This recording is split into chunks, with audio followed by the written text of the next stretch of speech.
Iran, America, and Israel. Iran, America, and Israel? What is this whole conflict really about? There are 57 Islamic countries in the world. So why is it that America and Israel, ignoring all the others, are focused solely on Iran? To fully understand the conflict between Iran and America, we need to look back at history. Every country in the world They had two options. Either to side with the British Empire, alternatively, they could align themselves with Hitler. While the vast majority of sovereign nations across the globe ultimately chose to provide their full support to the British Empire, it was during this critical historical juncture that the Shah of Iran decided to deliberately turn away from the British Empire's influence, choosing instead to actively join hands and collaborate with Hitler's regime.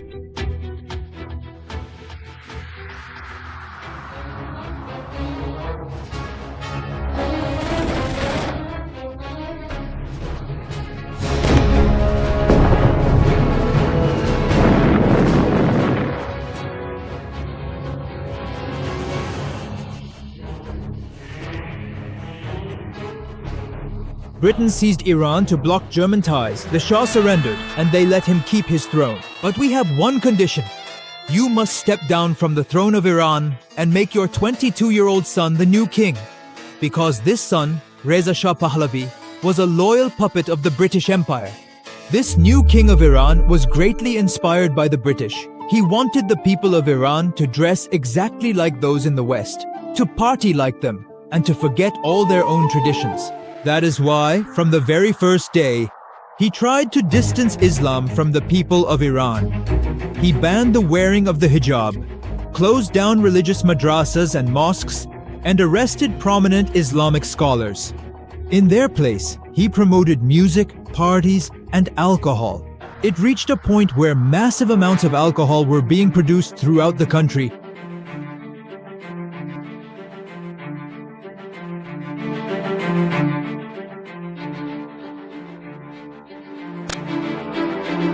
Iran began exporting alcohol globally. The Shah believed his actions were a great service, even telling King Faisal, "Why live in the past? Liberalize like the West." Faisal refused. Interestingly, today's Saudi Arabia now tells Iran that it should also become a bit more liberal. But now Iran does not listen to him. In the end, the Shah of Iran tried so hard to distance Iran from Islam that all the major Islamic scholars in Iran began to oppose him. These scholars started giving speeches against the Shah in Iran's mosques and religious schools, and the most prominent among them was Ayatollah. the leader Khomeini Mandu Osman Khalil Khomeini, And his devoted group of loyal followers began to actively encourage and incite the Iranian people to rise up in a massive revolt against the king. Eventually, Khomeini's power and influence in Iran grew so much that the king of Iran decided to turn against him completely. Khomeini incited Iranians to revolt. As his power grew, the king arrested and expelled him. Khomeini moved to Iraq, where a young Saddam closely observed him. moving very slowly and cautiously. Gradually, Saddam Hussein also began to fear Khomeini's growing power, to the extent that one day he told the king of Iran, "If you wish, I am keeping an eye on Khomeini's power." Gradually, even Saddam Hussein began to fear Khomeini's power, to the point that one day he told the Shah of Iran, "If you want, I can put Khomeini in my sights and shoot him," which was a very normal thing for Saddam, and we've already explained this in detail. But the Shah of Iran said, "No, there's no need to kill him. This old Khomeini can't do anything to me." Imam Khomeini, while sitting in Iraq, started recording his speeches on cassettes. A choice which is the one. Were then secretly smuggled and distributed all over Iran. Listening to Khomeini's words, people became so inspired that gradually they began to consider Imam Khomeini their leader more than the Shah of Iran. Khomeini's smuggled cassette speeches inspired Iranians to favor him over the Shah, despite the Shah's powerful military. He had the full support of the superpower, America. Furthermore, in addition to all of that, He was America's favorite puppet in the Muslim world. He had the full support of the superpower, America, and he was America's favorite puppet in the Muslim world. But right at the height of his power, the Shah of Iran made the biggest mistake of his life. he threw the world's biggest and most expensive party. Then one day, suddenly the king of Iran. It was officially announced that, in a grand effort to revive the spirit of the great Persian Empire, the world's biggest and most lavish party would be held in Iran. This was a monumental event where all the world's prominent leaders, royalty, and top celebrities from every corner of the globe would be invited to attend. The King of Iran deeply wanted to revive the same glorious Persian Empire that many hundreds of years ago stood as a beacon of power and culture throughout the ancient world. Was destroyed by the Muslims during the caliphate of Hazrat Umar ibn Khattab. For this party, a new city was built in the middle of Iran's desert, and for his VIP guests, the King of Iran ordered 600 limousines.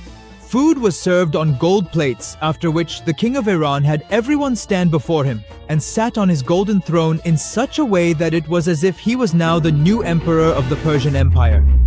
But now, when the king's feast. There, the poor people of Iran began to think, we are struggling for food and drink here, while our king eats from gold plates. That is why, after this party, the people of Iran rapidly started turning towards Imam Khomeini's ideology, and Khomeini also made announcements in his cassettes. There, Iranians felt they were starving while the king feasted. Consequently, the people turned to Khomeini, who labeled the Shah the modern Yazid. As Khomeini grew powerful, the Shah realized only one option remained.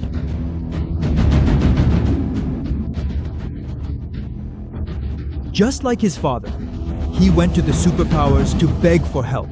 After that, the presidents of America, France, and other countries held a very important meeting together, and at the end of that meeting, they clearly told the Shah of Iran that now no one can save you from Khomeini. Upon hearing this, the Shah of Iran left his country and fled forever. Just like when Imam Khomeini found out that the Shah of Iran had fled the country out of fear of him after spending 14 years in exile, Imam Khomeini finally set out for Iran. The entire vast world. They had truly never witnessed such an immense multitude of people gathering together for any leader as they did to warmly welcome Imam Khomeini. When Khomeini found out that the Shah of Iran had fled the country out of fear of him after spending 14 years in exile, Imam Khomeini finally set out for Iran. In the history of the world, never before had so many people gathered for any leader as they did to welcome Imam Khomeini. 7 million people welcomed Imam Khomeini in Iran, which was a world record. As soon as Khomeini arrived in Iran, for the first time from Iranian soil, chants of "Death to America" and "Death to Israel" began to be heard. Khomeini's followers arrested everyone in the American embassy, and Khomeini, addressing the President of the United States by name, declared, "I will not release these 50 people until you hand over the Shah of Iran to us." And it was from this point that the enmity between America and Iran began. America did not hand over the Shah of Iran to us. And from here, for the first time, the enmity between America and Iran began. But the Shah of Iran never returned to Iran, and after his death, his son declared himself the new Shah of Iran. Now, in Iran, Khomeini established his new Islamic government. But just as Khomeini became the leader of Iran, right next door in Iraq. But the problem here was that the rest of the world's leaders were very afraid of Khomeini's power. Because in his speeches, Khomeini repeatedly incited the people of the Muslim world to revolt against their kings. A new leader emerged, Saddam Hussein. But the problem here was that the rest of the world's leaders were very afraid of Khomeini's power, because in his speeches, Khomeini repeatedly incited the people of the Muslim world to revolt against their kings. Seeing this, Iraq's leader Saddam Hussein, at the urging of America and the Arab leaders, attacked Khomeini.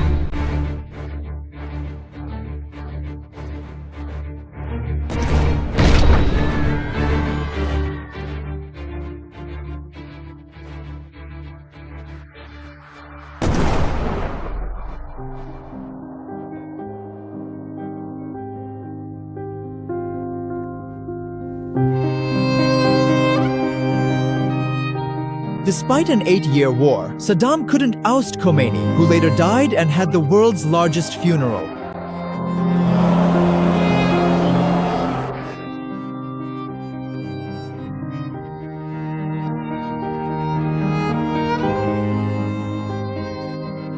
million people attended, which is the largest gathering for any leader according to the Guinness Book of World Records. Afterward, ministers chose Khomeini's student Ayatollah Ali Khamenei, who remains Iran's supreme leader to this day. With the end of the war with Iraq, Iran's leaders realized that now the US and Israel would never stop pursuing them until Iran built its own atomic bomb. But the problem was that making an atomic bomb is no easy task. It's a very complex technology, and at that time, no one was willing to provide Iran with this technology. So now, Iran was waiting for some kind of miracle, hoping that some country in the world would help it build an atomic bomb. Under pressure, Iran lacked the technology for a nuke.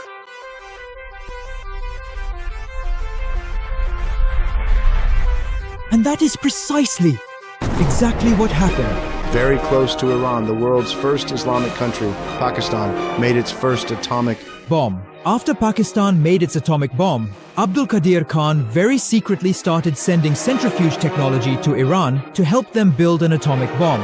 To make an atomic bomb, centrifuge, the most important thing is the centrifuge, which, simply put, spins just like a washing machine. But instead of clothes, uranium is put inside. If uranium is kept in this machine for a short time, up to 5%, it can be used to generate electricity. But if uranium is spun in this machine for a long time, up to 90%, it can be used to make an atomic bomb. By using this technology from Pakistan, Iran started building nuclear plants very rapidly. But as soon as Iran started doing all this, somehow the United States found out about it. right about this time. America could still somewhat accept Pakistan's atomic bomb because Pakistan is a very loyal ally of the United States, and no matter what happens, Pakistan would never go against America.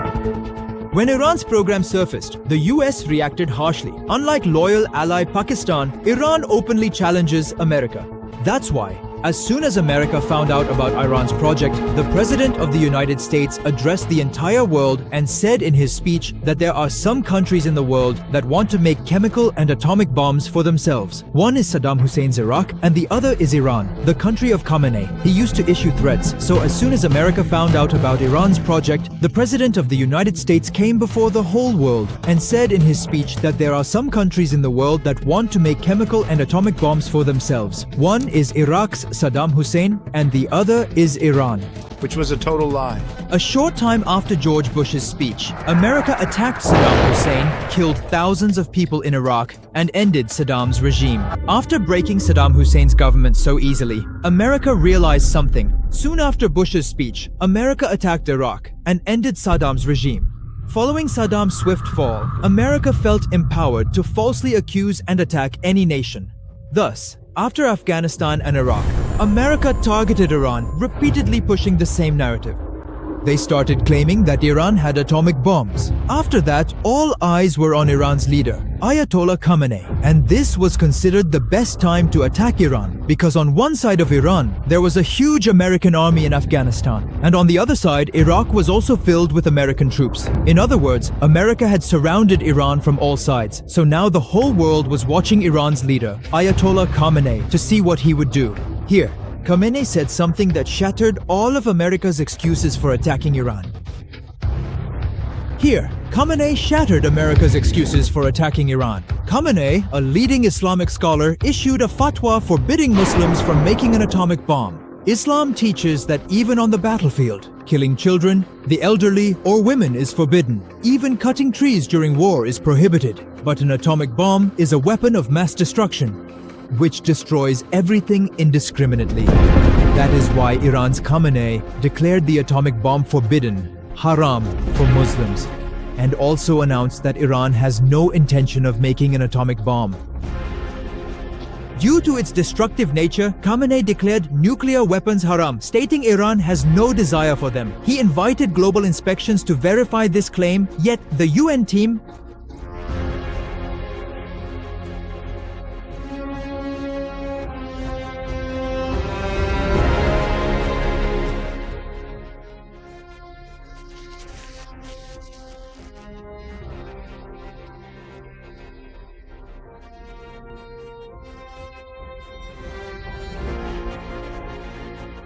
Iran's Pakistani-style nuclear plants forced AQ Khan to confess on TV, leading to his arrest. The United States no longer had any excuse to attack Iran, but there was one country in the world that kept urging the US to attack Iran, Fatwa challenged. to force it to do so. But the United States did not listen to Israel. However, gradually, the situation began to change. A very important Iranian figure, while sitting in France, wrote something very strange.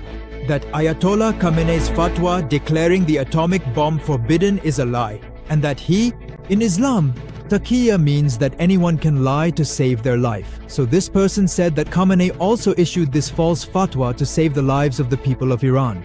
Is currently. And this person, Mahmoud Moradkhani, is not just any ordinary man. He is Khamenei's sister's son. In other words, his own nephew. Khamenei's sister and her son are among his greatest enemies in Iran. Around this time, the United States also keeps targeting Iran. His nephew calls the fatwa a lie. After that, finally in 2009, the United States Imposed very strict sanctions on Iran. Look at this graph. Before the US sanctions, Iran's economy was rising rapidly. But as soon as the US imposed sanctions, Iran's entire economy collapsed. After these US sanctions, a country like Iran, rich in oil and gas, started heading towards bankruptcy. Without America's approval, Iran couldn't sell its gas to anyone in the world. Even after making a deal with Pakistan, Pakistan does not buy gas from Iran. And instead of using Iran's cheap gas, it imports LNG from faraway Qatar. It's like someone, out of fear of a powerful landlord, avoids buying from the shop next door and goes far away every day to buy expensive goods. There are only 3 major countries in the world that still do business with Iran: China, Russia. Pakistan avoids Iranian gas, leaving only China, Russia, and India as Iran's partners. They became ready to make a deal, and finally, with the President of the United States, Barack Obama, Iran made a nuclear deal agreeing that Iran would not make an atomic bomb, in exchange for which America would lift all sanctions from Iran, and Iran's economy would become strong again, which was a huge success for both countries. But from day one, there was one person in America who was strongly against this deal. Donald Trump and Don. Because in America, there is a very large Jewish network, without whose support no one can achieve anything in America. That's why he was against it, because in America, there is a very large Jewish network, without whose support no one can do anything in America. Large network without whose Support, no one can do anything in America. That's why, just a short time after winning his first election, Donald Trump Ended the deal with Iran and once again weakened Iran's economy. by imposing strict sanctions on Iran, which caused Iran's Economy to once again begin to rapidly decline. But of course, Iran is Iran. It's not like the rest of the Muslim world that would stay silent out of fear. As soon as Trump imposed sanctions on Iran, Iran restarted its nuclear program. On the other hand, everyone knows Donald Trump doesn't tolerate anyone else's bullying in the world except his own. falls fast. Iran It's still Iran, unlike others who stay silent. Sanctions led Iran to restart its nuclear program. Yet, Trump tolerates no bullying but his own. When Iran defied him, Trump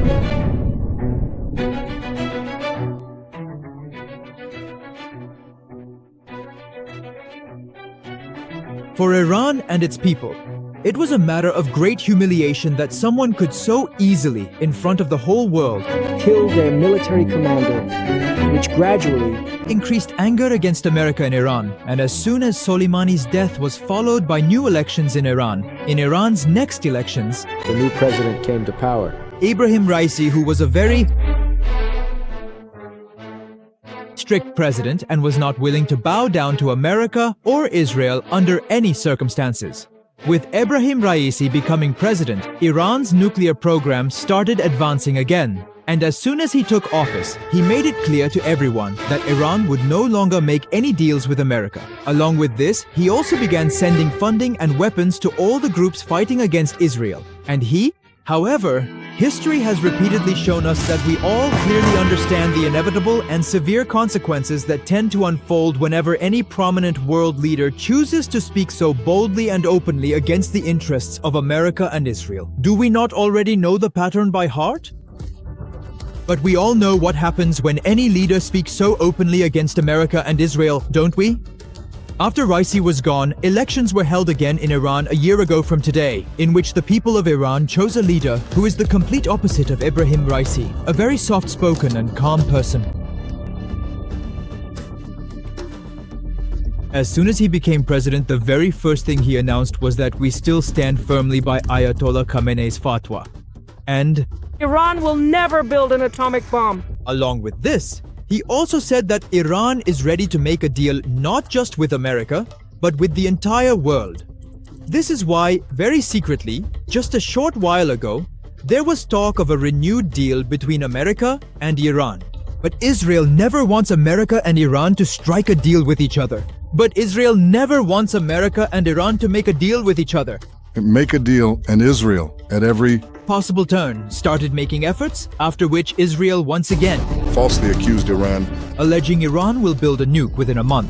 which is a narrative that they have consistently and repeatedly been putting forward throughout the entire duration of the past 25 years concerning the nation of Iran. This particular situation and ongoing rhetoric. What kind of atomic bomb is this that has supposedly been about to be built within a month for the past 25 years, but still hasn't been made? Israel also accused Iran of repeatedly trying to assassinate US President Donald Trump. That's why today, by attacking Iran, Israel is targeting and killing every single person in Iran it deems necessary. Israel strikes Iran over nuclear and plot claims. Those who want to make a deal with America, and through these attacks, Israel is trying to provoke Iran into making a rash move out of anger, one that would give the superpower America a reason to attack Iran and ultimately bring down the government of Ayatollah Khomeini that was established many years ago. Subscribe,